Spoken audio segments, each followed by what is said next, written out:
Voilà, bienvenue. Plaisir de t'avoir dans ce podcast avec moi.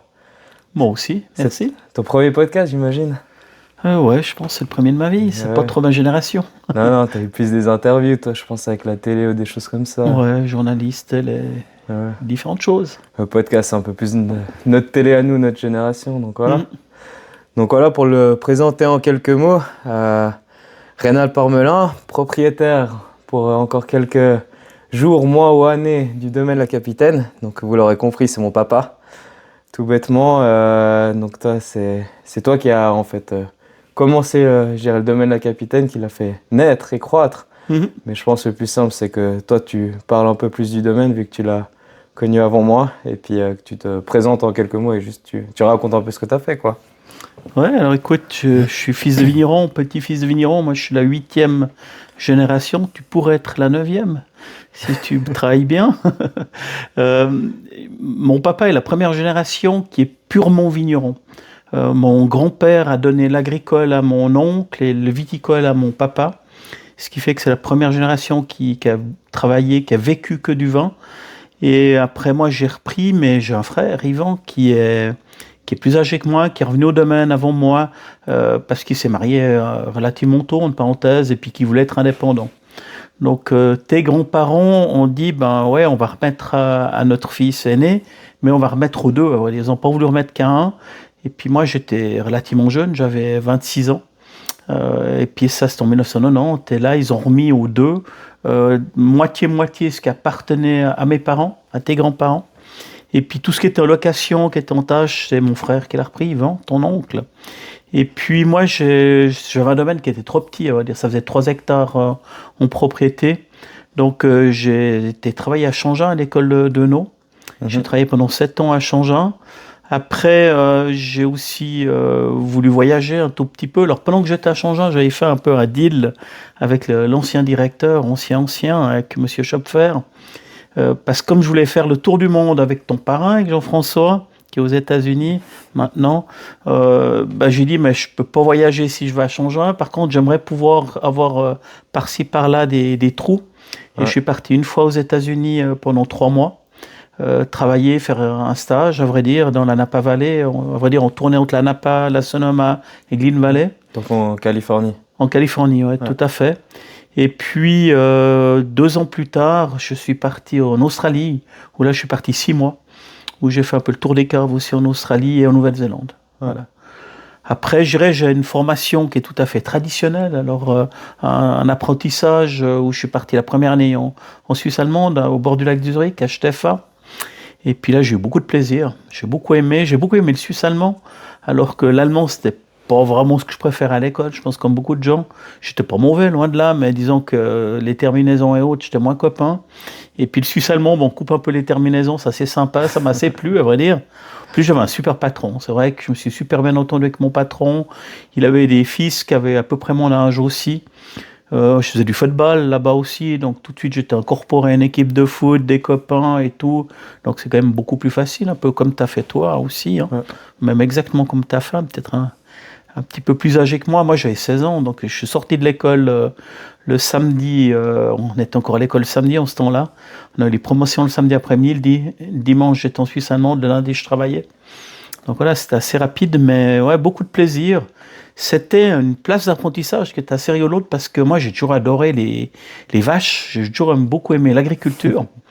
Et c'est vrai que j'avais dit, je veux avoir des vaches. Mais ton grand-papa, Pierre, avait agrandi son domaine en 1976. Et puis là, il avait beaucoup de vignes. Et puis, il ne pouvait plus faire les vaches et le viticole. Donc c'est pour ça qu'il a vendu les vaches, il a arrêté de faire du lait. Et puis moi, quand j'ai voulu reprendre, que je me suis intéressé à reprendre des vaches, il y avait des quotas et des quotas laitiers qui faisaient que je pouvais avoir 3 ou 4 vaches. Donc se lever le dimanche matin et 365 jours par année pour 4 vaches. Et tu dis par rapport à la taille que tu avais, tu pouvais pas avoir plus de vaches que Exactement, il y avait des droits que tu peux avoir de la Confédération et j'avais le droit qui faisait le volume que 4 vaches produisaient en une année. Ce qui fait que là, j'ai dit tout de suite, genre, Je ne vais pas me lever le dimanche matin pour 4 vaches, quoi. Ouais. Mais la première année en Suisse allemande, j'avais un domaine qui était mixte où je travaillais. Il y avait de l'agricole, il y avait du viticole, il y avait de l'arboricole et il y avait des vaches. Donc tous les matins, j'allais traire aussi. Le matin, on commençait relativement tôt. Hein. À 5h30, on était debout, on allait traire avec mon patron. Et puis après, on s'occupait des vaches. Après, on allait déjeuner. Puis après, on allait travailler. Puis le soir, c'est parti. Puis un week-end sur 3, c'était moi qui traisais samedi et dimanche. Parce qu'il y avait le tournus avec un des fils. Le deuxième fils n'était pas à la maison. Et puis mon patron. Donc un dimanche sur 3, moi je traisais. Samedi, dimanche, ils sont partis en vacances, skier une semaine ou 10 jours. Je me suis retrouvé avec les vaches, tout seul avec les vaches. Puis j'ai un voisin qui venait dire bonjour de temps en temps pour voir si tout se passait bien. Donc voilà, c'était assez rigolo. Ouais, puis aujourd'hui on n'a plus de vaches, on est ici, on avait encore un poulailler jusqu'à il y a quelques années. Un chat. Ouais. Et du coup, on a atterri ici en 2002. 2001, ouais, fin 2001, on a acheté ouais. en novembre. Ouais, donc moi je suis 98, donc j'étais encore jeune, je commençais l'école ici. En fait, j'ai commencé mes écoles ici. Puis Robin, qui est mon frère, qui a 2 ans de moins, lui a fait encore le jardin d'enfants ici au début. Et puis du coup, raconte peut-être un peu comment toi et maman vous avez atterri ici avec nous en tant que petits. Puis donc t'es parti sur la base où Yvan, lui, avait du coup la cave avec des vignes, toi t'as avec des vignes, puis là t'as voulu développer un truc. Ouais, comme Yvan voulait s'installer, était marié et autres, donc mon frère, lui il a tout repris, il a repris les bâtiments, il a repris la cave et tout. Puis moi je me suis trouvé qu'avec des vignes, alors on a travaillé pendant 4 ans dans la même cave, la cave de nos parents. Et puis en 1994, j'ai eu l'occasion de louer un domaine, la Capitaine. Hein. Et puis là, il y avait un bâtiment avec une cave et tout. Donc là, on s'est séparés au niveau de la cave. On a toujours gardé les machines par ensemble, du personnel par ensemble. Et puis on s'est gentiment agrandi tous. Et principalement en 2001 quand on arrivait ici. Et puis là, ça devenait assez grand chacun pour séparer complètement. On a encore quelques machines ensemble qu'on utilise très peu par année.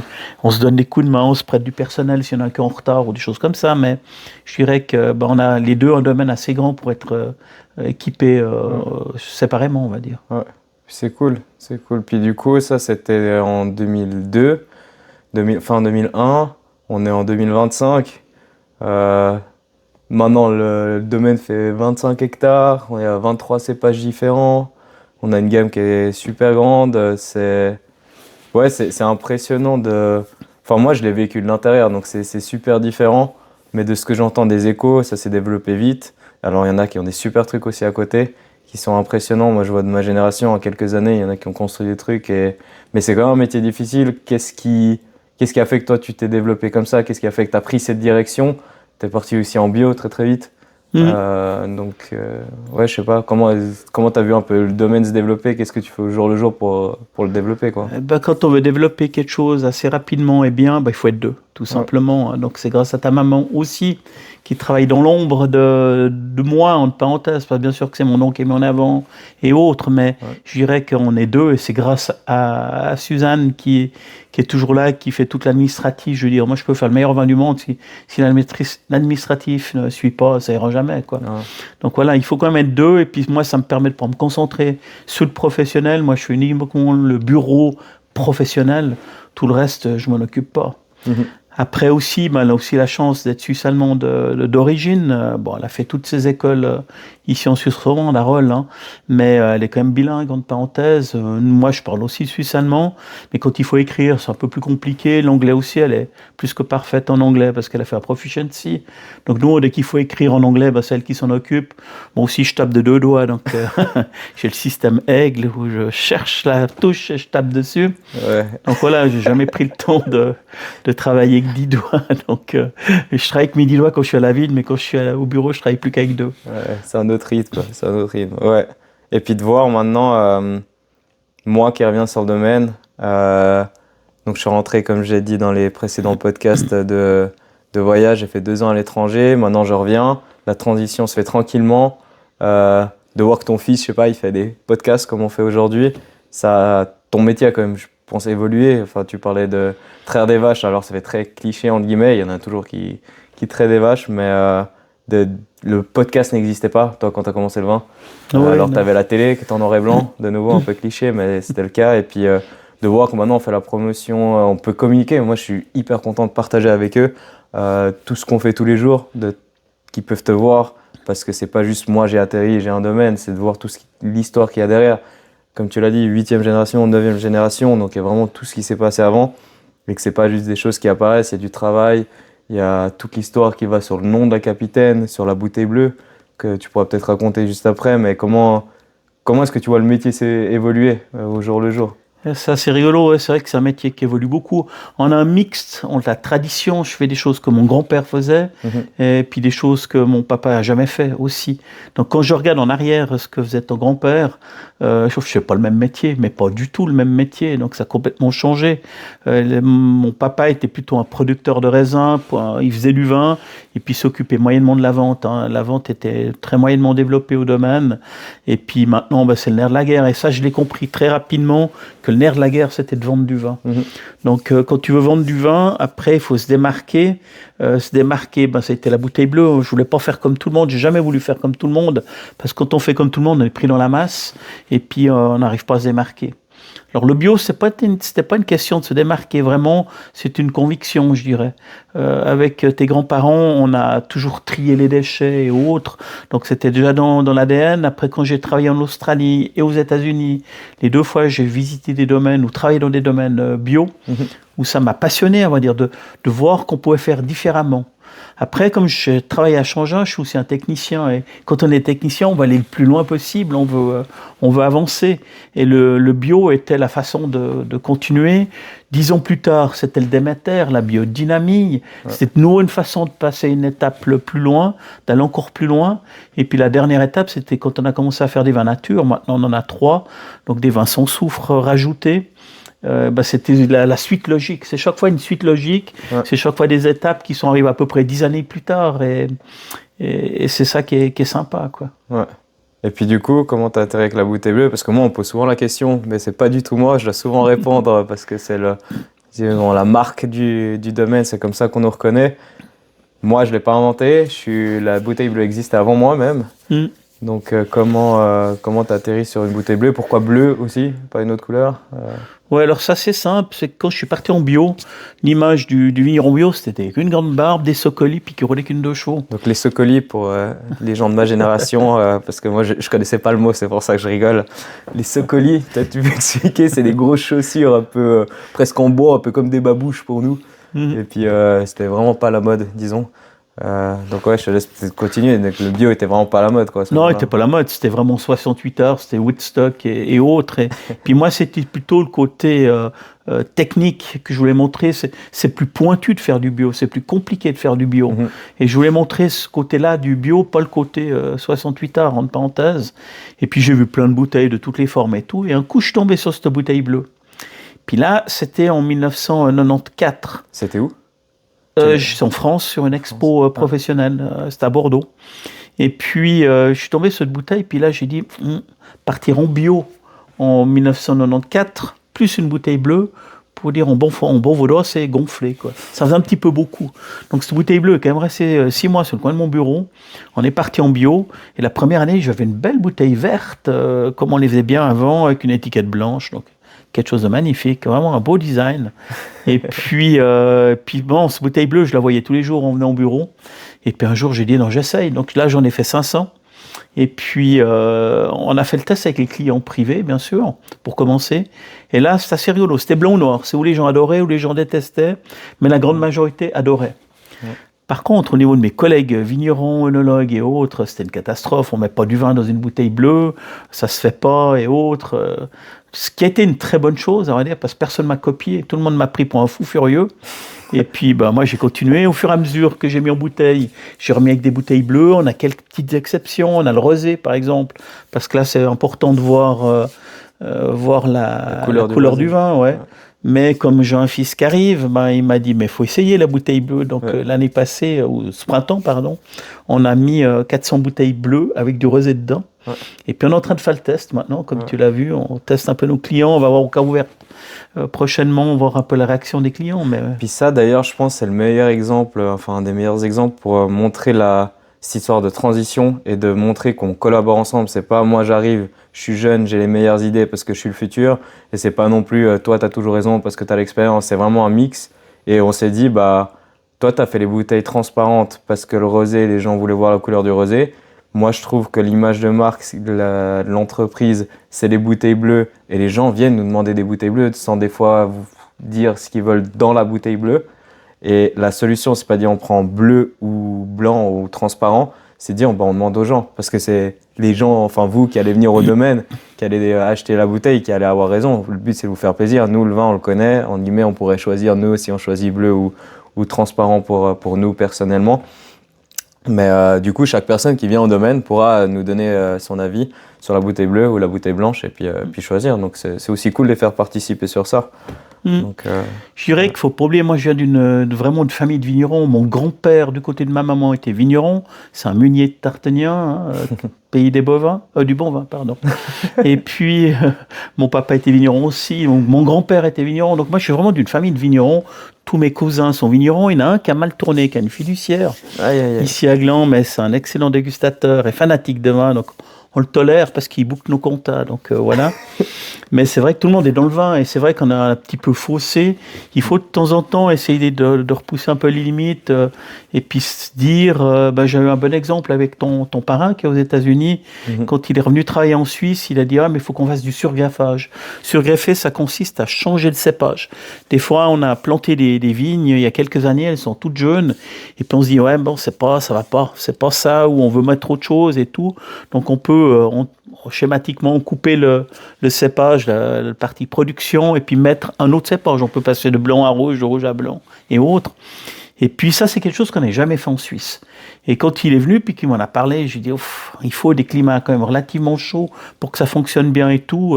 J'étais pas très optimiste. Et puis lui, il le faisait depuis longtemps aux États-Unis. Et puis il m'a dit, non, mais ça va marcher. Il faut être très sérieux, bien travailler, puis ça va marcher. Et puis en effet, quand il l'a fait ici en Suisse, ça a super bien marché parce qu'il était sérieux et puis qu'il a bien pris. Donc il faut admettre que de temps en temps, on a beau avoir X années d'expérience, des fois l'expérience peut être aussi un frein, et c'est un frein des fois. Donc c'est aussi pour ça que je suis super content que tu reviennes, parce que tu viennes au domaine, parce que tu vas ramener quelque chose, tu vas ramener de l'énergie. Je le vois moi, quand j'ai repris derrière grand-papa, j'imagine que toi tu vas amener d'autres choses, tu vas amener ce qu'on fait aujourd'hui, que moi c'est pas du tout ma génération. Les réseaux sociaux ne m'intéressent pas le moins du monde, m'exposer sur les réseaux sociaux, ça m'intéresse pas le moins du monde non plus.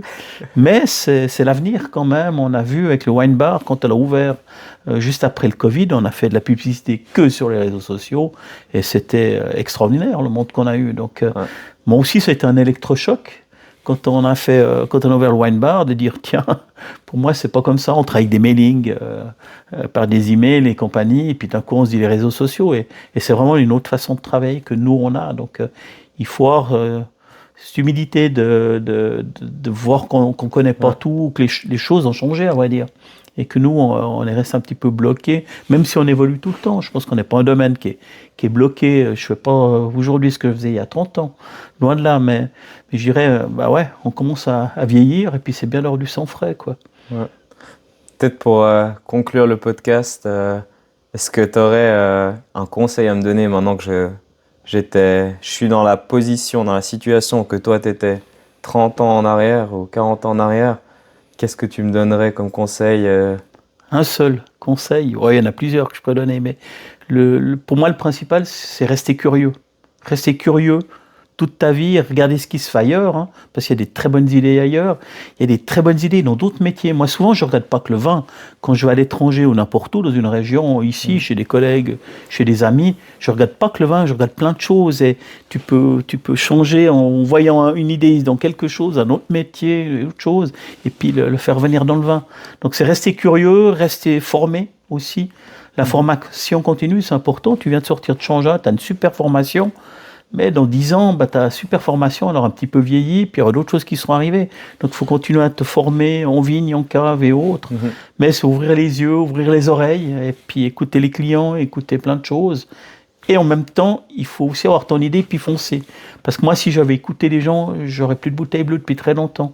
Donc j'ai dit que j'en voulais une, j'ai décidé que ça irait très bien. Puis en effet, bon, on voit 30 ans plus tard, on voit que ça a très bien été, mais j'aurais pu l'arrêter 10 fois avant, si j'avais écouté les gens, justement. Ouais. Bah, cool. Merci. Ben, Merci un en grand tout plaisir, et puis j'espère que... bon, je suis sûr en tout cas que ça va super bien aller, là il n'y a aucun problème, je te connais suffisamment pour être plus que positif, très positif on va dire. Tant mieux. Et puis je suis sûr que tu vas y arriver, mieux que moi, en plus tu es mieux formé que moi. Donc Ouais, non. ça devrait que aller mieux. Ouais. Merci beaucoup. Avec grand plaisir.